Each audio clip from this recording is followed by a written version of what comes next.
Let's get John in on that because, John, a lot of people, we were discussing a little bit yesterday. Some people like the London game, some people don't. The NFL, obviously, I don't know if they're trying to jam it down our throats here, but they obviously, they give you, 3 of them a year. Do you foresee the NFL having a team in London full-time, and would it be the Jacksonville Jaguars? Well, it would certainly be the Jaguars, no matter what Shad Khan says. I mean, he already owns a soccer team over there, Fulham, and he was trying to buy Wembley Stadium. I think that fell apart recently, but he's already ingrained sort of in the culture over there. So they would be the obvious candidate to move. The problem has always been and will always be logistics, and the Eagles are leaving tonight. It's a difficult trip.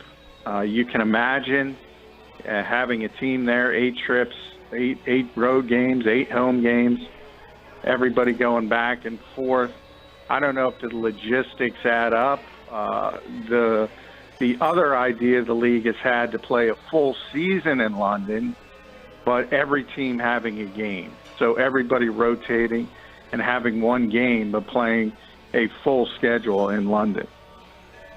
Yeah, I know. That it just seems like it would be too taxing to have a team stationed there. And we talked right before you came on, John. I mean, getting free agents to sign there, I mean, it would be just a very difficult task, I would think. I mean, unless the league just has no interest in that team being competitive, just to have a team's home base there.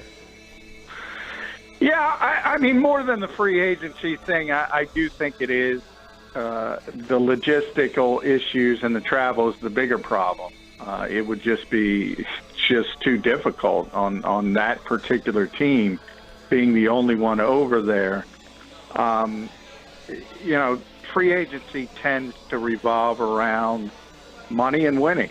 So if you're good and you pay enough money, whether it's Green Bay, I mean, everybody says nobody wants to go to Green Bay, but they get plenty of free agents. They've eschewed that in recent years, but if you go back to even the days of Reggie White, their belief under Ted Thompson was not free agency was not the way to build a team, but it's not because they couldn't get free agents. That's one of the marquee teams in this league, and that's the worst weather you can probably have, the smallest market. So stuff like that is, as I said, that's determined by money and success more than anything. Yeah, John, and now do you think, we talked a little bit about this on Monday's show with Billy Osborne, who was a scout in the league, played in the league, and, talking about the requests for tickets, and, it's like a mini Super Bowl almost, where you're going there a couple days early. You got people asking you for tickets. It's definitely a different experience than going to Jacksonville and playing this game. Jacksonville has done this a couple of times. Does that play factor any at all that you look at and say, Jacksonville's gone through this a couple of times? Yeah, 6 straight times. They go there every year. They're used to it, and that is an advantage, mainly because they know what to expect. Certain players have been there before. Talked to Michael Bennett yesterday, Dexter McDougal. They've both been there in the past with Seattle, McDougal with the Jets. So certain players have done it, but the Jags, the core of that team, is used to doing it every single year. So it's not quite as bad as it used to be. Remember, when they started this international series, if you played over there, you were required to go for the entire week. And they wanted you to practice out there. They wanted you to do all the media. And that was when it was more like a mini Super Bowl. Now it's become more normalized, and most teams do it the way the Eagles do. They're leaving tonight. They're telling everybody to sleep on the plane, practice tomorrow. Then you get a good night of rest, and hopefully you're ready to play on Sunday. It's easy to say that. Jaguars are used to it. John, what's the I know you just alluded to it, but what's their full schedule like from when they land over there till game time? What's Doug doing day by day, hour by hour sleep schedule. Like, what's their day and the next coming days look like up until game time at 9 a.m. our time on Sunday? Yeah, I mean, it's like they're trying to keep it on East Coast time, and they're trying to make it as normal as possible. That's why, like a typical week, the full-scale practices are Wednesday and today, and then they're off and they're flying, and they've instructed the players to try to rest and sleep on the plane, which is a lot easier to do when you have a chartered flight as opposed to flying commercial. And they're practicing tomorrow like a normal Friday, and they'll have a walkthrough on Saturday, and then it's game time on Sunday. So they're trying to keep it like a normal week, and that's what everybody has sort of done the studies, and this is the plan that everyone says is the right way to do it. But again, it's easy to say. The Jags are used to it. They do it every single year. Right. What's the vibe like in the locker room this week? Could you feel any, negative size or negative body language from guys not wanting to travel over there? Like, is the team overall pumped up and excited to get over to London and play this game? Is there some guys you think secretly dreading it? Is this good timing or bad timing for the team? Like, anything that you noticed this week with this unusual game over in London? Well, I noticed the only guys who are sort of standing up are the normal guys. I mean, there's a group on every team that sort of is a leadership group and that talks in good times or bad. And that group was as usual. And we all know the names, and Malcolm Jenkins, Fletcher Cox, Brandon Graham, your Jason Kelsey's, people like that. Everybody else has been sparse since the same thing happened after the loss in Indianapolis. That locker room cleared out very, very quickly. But I don't think that's indicative of much other than that's what happens in this league. When things are going good, these are human beings. They're not Madden players. They're happy when they win, and they're upset when they lose, and they don't want to deal with people. And so I think it's more the fact that they haven't been playing well. I don't think this trip has much to do with it. They're looking at it like a typical road game, like a West Coast game, and we'll see if it works for them. Talking with John McMullen, of course, here on the Boardwalk on the Hotline, 97.3 ESPN. John, let's look at this matchup a little bit here. First, let's talk about Jacksonville and what their problems have been. We look at Philly so much and say this. They're 3-4. They went to the AFC Championship game last year. They beat New England this year, so they have a win under their belt that would suggest this team was going to follow up on last year. What has gone wrong with them? Well, they benched their quarterback, so that should tell you a lot. Blake Bortles has not played at a high level, and they're going back to him again. But anytime you make that move and go to Cody Kessler, which they did last week, and then try to go back to the guy you benched, a lot of times that doesn't turn out very well. The Eagles are very aware of it. We talked about Malcolm Jenkins, sort of backhanded slap at Blake Bortles yesterday. He's not a really effective quarterback. I mean, I think everybody knows that was the biggest question mark with this team. Defensively, they've shown more holes, but you look up and it's still the second-ranked defense in the NFL. So when I always talk to Philadelphia fans and tell them you have to put the context into it, you have to look at the rest of the league. Well, you can say the Jaguars aren't as good as they were last year defensively, but you can say that about every team. And the bottom line is, when you match them up, they're the second-best defense in this league and the first best and the best defense in defending the pass. So most of their issues, as usual, are on the offensive side of the ball. When you look at their defense, which was their calling card, that's basically what everybody talked about with them. We knew Bortles was a struggle, but, man, we didn't care about Bortles because their defense was going to be a difference maker. Is it still a difference maker?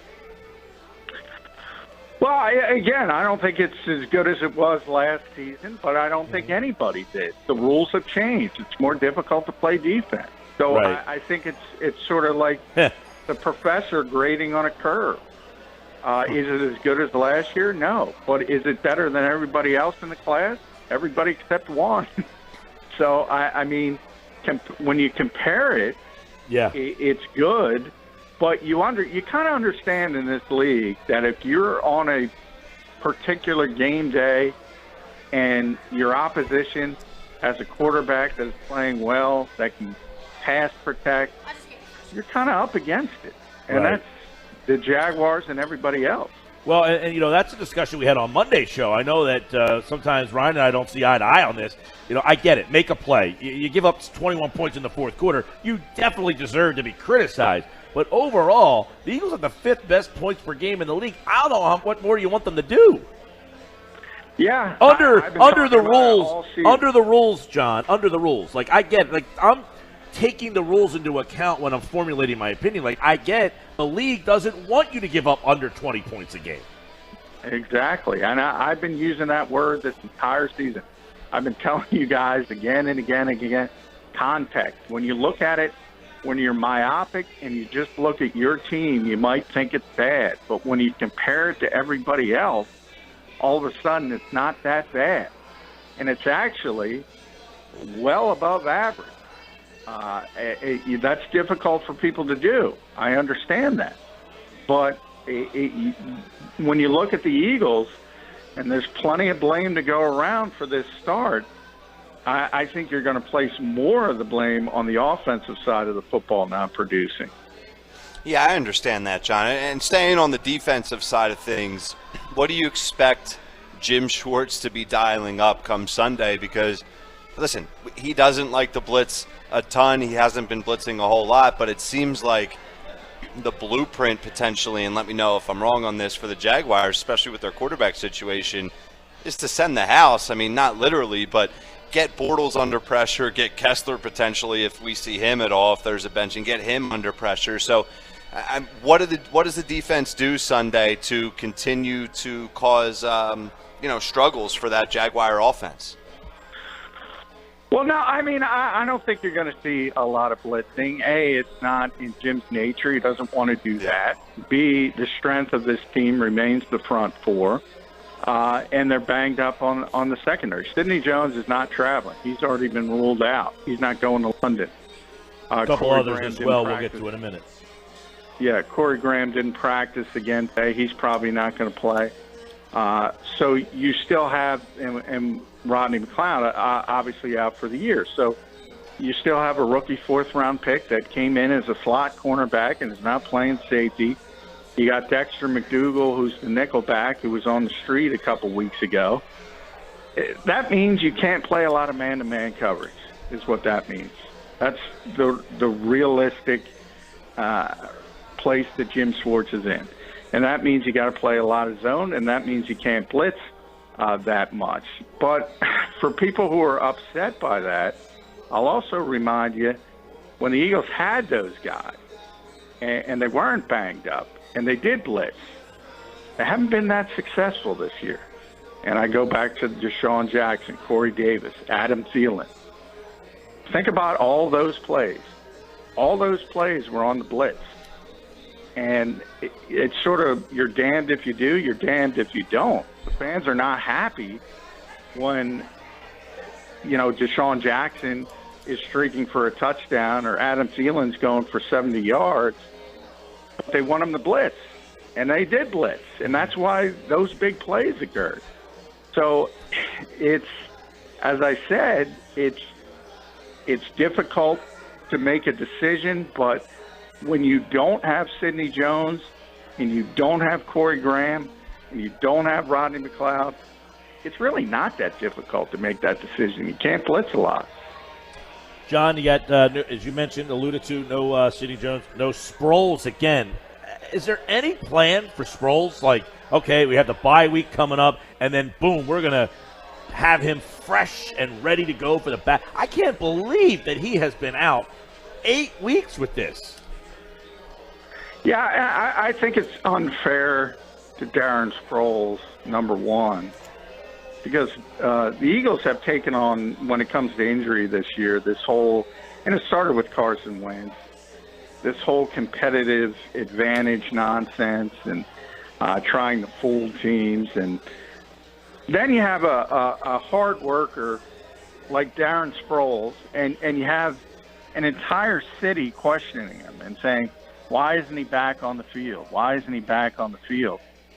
Whereas if you're honest and say it's probably more serious than they let on, you don't have him taking those hits. But ultimately, I think that is the plan. Obviously, the bye week comes after this game.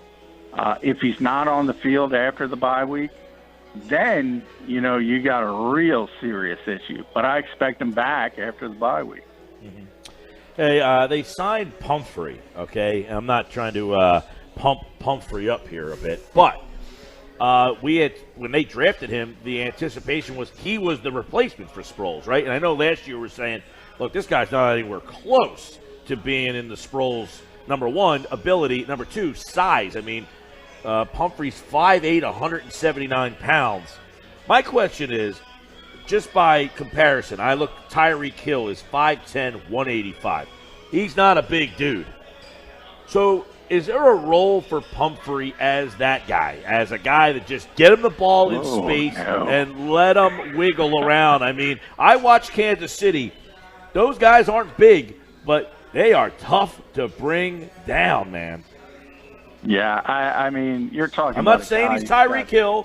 I'm not saying he's Tyreek Hill. Yeah, I mean, there's generally when you have guys like Tyreek Hill who are the size he is, that are as explosive, they have one trait that is just off the charts. In his case, obviously, it's speed and his ability to stop and start on basically a dime. And Donnel Pumphrey doesn't have that. And the issue, and that's what I was kind of asking: does he have this elite speed that just would make him such a pain in the ass?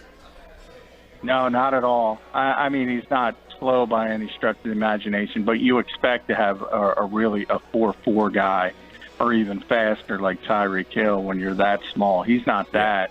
Okay. And then the part with Darren Sproles, I always say, because people have made that comparison, as you mentioned, since they drafted him, and everybody says Darren is small, and I say it a lot. Darren is not small. Darren is short. Darren is one of the strongest players on this team, pound for pound, and his lower body is just ridiculous. Right. Whereas, I've said a lot, Donnel is the nicest kid in the world, but he looks like a high school kid playing football out there. He doesn't look like like he belongs, to be perfectly honest. And every time the pads have come on in the preseason, when he's been out there, hasn't been able to break tackles. I don't think he's got enough functional football strength, as the scouts would call it. And that's what Deuce Staley said when he was coming off the rookie season and redshirted, essentially. He told him, look, you got to get stronger. And he did, and he put on some weight, but I don't think it's enough yet. Johnny Mac in the house. Don't forget, tonight it's Mosher, McMullen, and Krause live from the landmark Americana on the campus of Rowan University every Thursday night from 6 to 8. It's the best football show on the radio, 6 to 8. Mosher, McMullen, and Krause. Before we let you run here, the Eagles have had some problems scoring, obviously. Where on their offense do you think matches up with Jacksonville that can kind of, if they want to get going this week, who's the guy they should try to get going with? Well, it's the guy they always get going anyway. It's Zach Ertz, because the Jags are really good at cornerback, Jalen Ramsey. Now, the good news is A.J. Boye did not practice today. Now, when they have both of those guys out there, that's probably two of the top 10 corners in all of football on the same team. Ramsey, arguably the best, and Boye is that good as well. So it'll be helpful if he's not able to play. That's something you have to keep your eye on. But their safety play, Barry Church and Tashawn Gibson, are not nearly as good as the corners. So every game's a tight end game anyway for the Eagles because of their lack of talent at the receiving position after Alshon Jeffrey, but even more so this week, even more so because the Jaguars are very strong at corner and mediocre at safety. John, we know that London is going to make a 9:30 kickoff. So do you have like a different routine for this Sunday?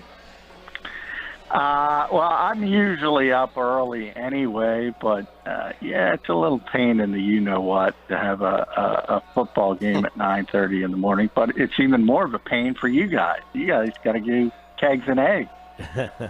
I know. I'm looking forward to getting up at 5:45. Believe it or not, kegs and eggs isn't too much of a pain for me, this John. is going to be fun, man. We are literally. I meant the waking up part. When you get there. No, I agree. I anticipate about 200 to 300 people here, and I'm being generous. I think there might be more, but I'm saying about 200. So we're looking forward. Spectacular, and it's for a good cause as well. It really is. It's for the Atlantic City Rescue Mission. We'll have 2 more chances today to qualify on the Sports Bash on 97.3 ESPN. All right, John, we'll get your pick tomorrow, the matchups and everything. By the way, I wanted to get your take on this. The official got fired. I love it. This is my favorite story of the week. An NFL official got fired in season. This is the best story, period. Yeah, it never happened in the Super Bowl era before he was the official that missed the big false start in the Chargers-Browns game. They claim it was not from that. They claim it was a consistent pattern of making mistakes. I agree with you. I think, we always talk about sports being a meritocracy and everybody's graded on wins and losses. Coaches get fired. Players get fired, players get cut. Officials, they're back every year. Finally let go of one. And if you're not doing your job, you got to be held to the same standard as the coaches and players. Yep, I agree. By the way, tonight, 6 to 8, live, Mosher, McMullen, Krause, must listen. Make sure you're tuned in right here, right after us on 97.3 ESPN. Thanks, John. Thank you, guys.